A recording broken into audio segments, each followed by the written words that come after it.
So in today's video, we're going to be talking about life in Medellin, Colombia. Now, about 2 years ago, I announced that I plan on living in Colombia as one of my full-time residences. Colombia is close enough to the United States that it's easy for me to get from South America to the US for business and family relations and all that sort of stuff.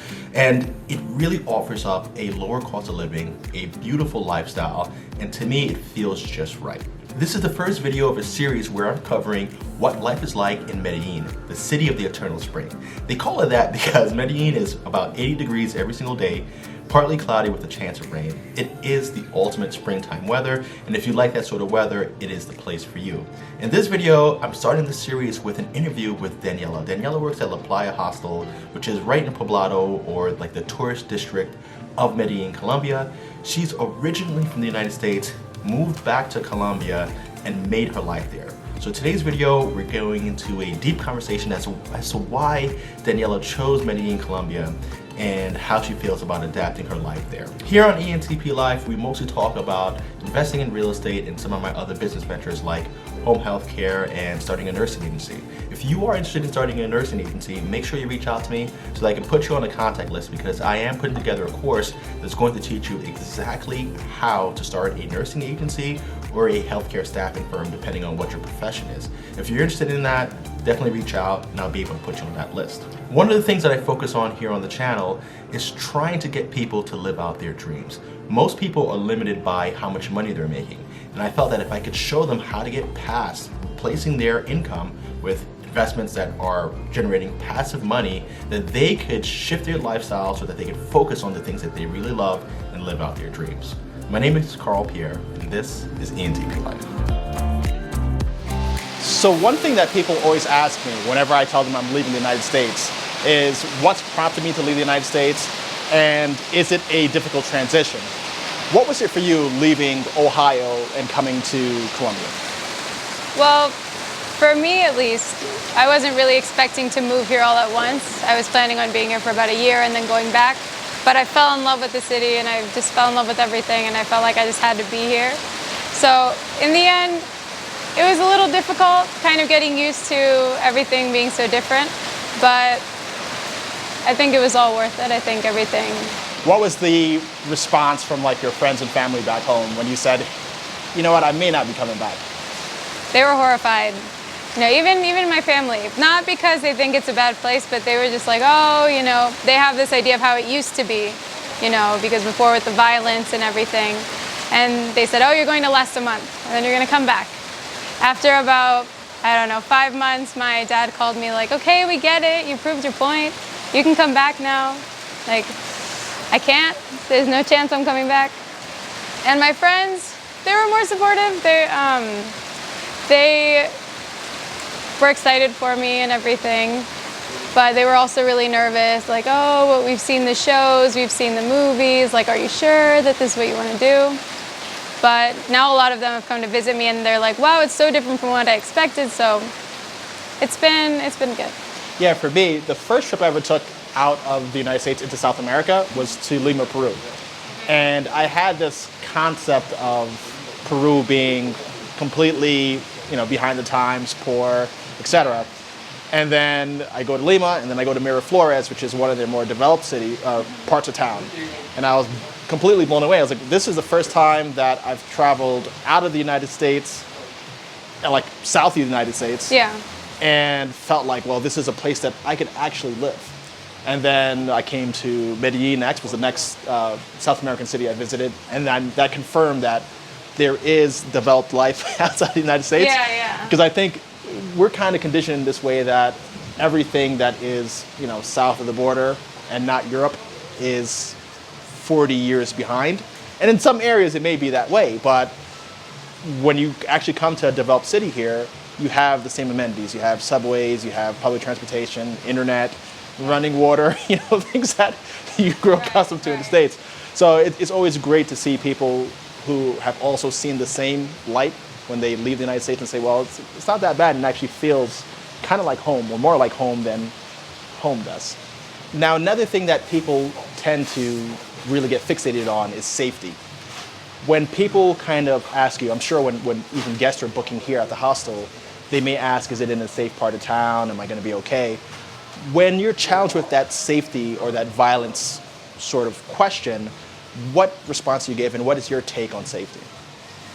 Well, here in Medellin, I feel like, it's just like any other place. You just have to be aware of your surroundings, keep an eye on your own things, and just like anywhere else you would be, If you're walking on the street, obviously don't have your phone like in your back pocket, like basic things like that you would do anywhere else. And I mean, from my experience and the time that I've been here, nothing has happened yet, but you never know. Anything can happen. I almost feel like I've heard more things happening when I was living in the States than I do here. Like here, it's like minor things, like pickpocketing, which, it's still bad, but I feel like it's not as crazy as everyone thinks it would be. Like, we're gonna get killed for our cell phones, and which I'm not saying it doesn't happen. Of course it happens, but that can happen anywhere. So, I always say this. When you go to Rome, people tell you, beware of the pickpockets. You go to Paris, same thing. You visit the Eiffel Tower, make sure you have your things protected because people will pickpocket you. In New York City, when the iPhones just came out, people were just getting their iPhones snatched right at the moment that the doors were closing on the subway. And it was like, the same sort of crime that you're describing here is the same sort of crime that affects any major city in the world. If you have something of value and it's just kind of sitting there, there's a high probability that a thief, if they're around, is going to take advantage. So, but as far as violent crime is concerned, is there anything that people should be afraid of? Or has that era in Colombia? Honestly, I think that era has long passed. Because at least in my experience in working with, tourism, I haven't heard of many cases of people getting into like any violent problems. Not really. I mean, very few, but it's not saying that they're looking for it, but it's always has something to do with like someone looking for trouble, kind of like going out when everything is closed and going to like these underground places in the middle of nowhere with random people they've never met. That, it's a sketchy situation already, so. Yeah, if you look for danger, you're going to find it. Yeah, probably. Pretty much. Right. What was your impression of the cost of living when you first started living here compared to the United States? I mean, once I first got here and I had dollars, I was like, wow, everything is so cheap. And especially if you're working from the States and you're living here, well then, yeah, the dollar obviously can help you a lot and everything is super cheap. Now that I'm working here, like with Colombian pesos and, I noticed the difference is obviously pretty big, but it still doesn't make it more difficult. Like I feel like here, everything is still relatively like good price, while in the States everything is a lot more expensive for the exact same thing. So I don't know. I feel like it's not that bad. Yeah. So my entire strategy of living like a global lifestyle is to earn in dollars in the United States and kind of benefit from, I guess, the cost variances that would exist. So when you're comparing cost of living, let's kind of get into some details. How much would a apartment in a decent part of town, kind of middle of the road, or what an American would consider kind of like a middle class apartment run? 2 bedrooms, 1 bath sort of setup. So the place where I was living before, it was about $1,300,000, which is how much is that? About $450 more or less. And it was 3 bedroom, 2 bath, balcony, pool, doorman, parking. They had 2 different entrances. One that was like a beautiful bridge with a view. I can't say the word view. It was amazing. It was amazing, and so cheap in the States or in Ohio at least. No way. Not even close. You can find like a good like studio from that price. I don't even think so. I think that's still. Yeah, it depending on what part of the United States, you could find a studio for about $450, $500, but it's going to be sketchy, right? It's going to be a little sketchy. By comparison, I know the neighborhood, so I know like what the price range is. Yeah. That would be kind of even on the higher side because of those amenities, the doorman, the view, yeah, of course. just the comfort and where it was located. Now, at $450 a month, anybody in the U.S. is going to be like, "Whoa, that's super cheap." But if you're here in Colombia earning in pesos, how difficult is it to afford that? And what can people do to kind of hedge their cost or earn in Colombian pesos, but still maintain a quality of life that would be satisfactory to them? Like, what advice would you give if someone were looking to live here, earn here, and kind of not lose quality of life? There's a lot of jobs that are available that are still a good price and that you could earn a good amount and still have like a good place to stay. For English speakers? Yeah. Oh, with English speakers, of course, way better. As long as they know like a little bit of Spanish. But yeah. And for you, you're Colombian by heritage, Yeah. right? And was Spanish spoken in your home to the point where you were comfortable speaking Spanish when you came here, or did you have to kind of spruce up on your Spanish to feel comfortable living here? Actually, not so much. So my family would speak to me in Spanish, but I would always respond in English. Like my first language was actually Spanish. And then as soon as I started school and everything, no one spoke in Spanish, so I just stopped. And when I would go back home, I just kept speaking in English because it was what I was most comfortable with. But getting here, it was a little bit of a struggle at the beginning, but you just practice and talk with locals and you kind of get the hang of it. There's so much to do here with like language exchanges. There's a lot of schools, private tutors. There's a lot of options to learn Spanish. I mean, for me it was easier because since I already had it kind of in my memory, it was easier for me to learn, but I guess it just depends.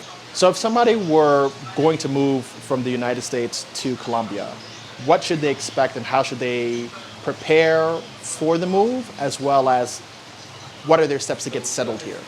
Well, at least for me, something that helped me a lot, I know it sounds weird, but there's a lot of pages on Facebook and online where you can find like different like Medellin classifieds, where you can find different apartments and you don't need to have like a co-signer, so it makes it a lot easier.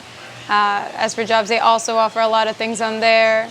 There's a bunch of different pages that like offer a lot of help to people who are expats coming to Medellin. Exactly. There's actually a channel that I watch on YouTube. I guess I'll insert a card somewhere about that. There are a couple, I think, from Switzerland that relocated to Medellin, and now they provide expat relocation services. Oh, okay. But I tell people all the time, when I don't know something, my first stop is YouTube. Yeah. So there's going to be somebody who's proficient in that area. So definitely take advantage of searching out on the internet, that sort of thing. But you said that Facebook groups were helpful for you, or is what you would kind of recommend for people? Yeah, I actually do recommend it. I mean, YouTube as well. Facebook for me is just a little bit easier, just because it has so many things and you can just save them and kind of look at them later if you need to. But yeah, I've seen a bunch of different apartments. I've seen different job offers, different like if you want to learn Spanish or something else, a lot of things for that as well. Tips on where to find like cheaper things, and so I think it's really helpful. If someone were moving to Medellin, what neighborhoods would you recommend that they live in? It depends on the person. If they kind of want a very, very like typical Colombian, like less tourist, more, like living like a local, I would recommend either Laureles or Envigado. A lot of people are starting to go to Envigado because it's a little more, it's still very Colombian, but it's more like nicer neighborhoods. And Laureles I really like because it's, Familiar. Yeah, it's familiar. More local, more traditional feeling. Exactly. And a lot of people like Poblado as well, but that's more for people who want like a little bit of both. They want something kind of, from home that has, restaurants that you wouldn't usually find like in Colombian, But also there's very typical restaurants as well. So it's like a mix, it's a good mix. And I think that's why I like Poblado, because I can find American stuff and I can also find Colombian, the music as well, the food, everything. It's like a mix of things. Now, I usually close out these interviews with asking the person I'm interviewing, what are the top 3 things about the city that they're in that makes it home for them and why they appreciate it? What are the 3 top things? The people are amazing. They're all super, super, super nice. They are very helpful with anything.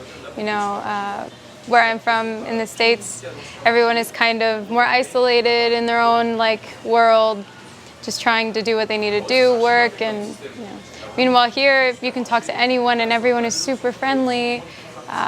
You go to a supermarket and you can talk to someone you've never known and you talk as if you've known them all your life. Like, it's just incredible the way they are here. And Colombians value family, which I think is a beautiful thing. You know, and their time off, they spend all the holidays are with their family, always, always. And any time that, you know, I think Colombia is one of the countries with the most holidays. I think so. I think is really sweet because they just want to spend time with their family and relax and just, you know. Meanwhile, like in other places, it's more strict. And so here, it's like a good balance. You work and then you have your time off and can, yeah. And the music, it's amazing. But for me, my favorite thing I would have to say is the fact that everything is so close and there's so many different ways of transportation. So the metro is amazing. And you can go so many places that are so close and they're completely different. Within the country or within the city itself? Within the country, but I mean, for example, Antioquia. There's so many places within Antioquia, which is like the state. So if you want to go somewhere cold, it's like an hour away. If you want to go somewhere really hot, it's 2 hours away. If you don't need to pick like a specific spot because of like the weather, or there's so many places and they're all so close by. So you can kind of feel it out and see what you like, and then Medellin is kind of like the base, I feel like. Cool. Mm-hmm. And Is that three?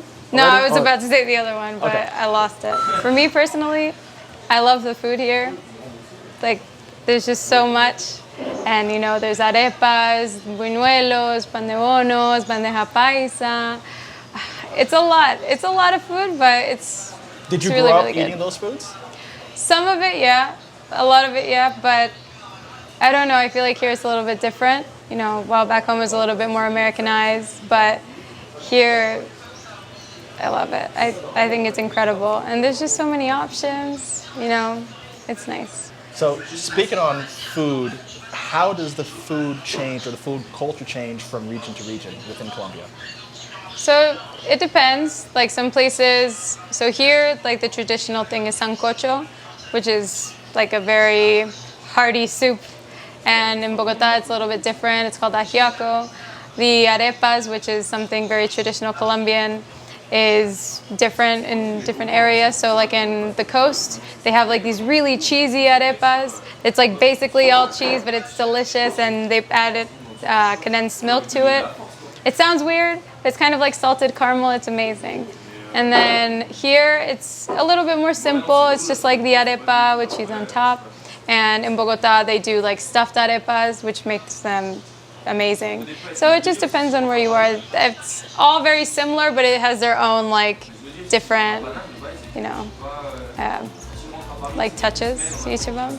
I hope you enjoyed that video. If you have any questions, please use the comment section below, and both myself and Daniella will be ready and able to answer your questions. Thank you once again for joining me here at ENTP Life. Can't wait to show you more about Medellin, Colombia, the nightlife, the food, why I really like this place, so that you can put this on your list as one of the places that you plan on visiting next, or maybe relocating to. Thanks again for joining me here at ENTP Life. I'll see you in the next one.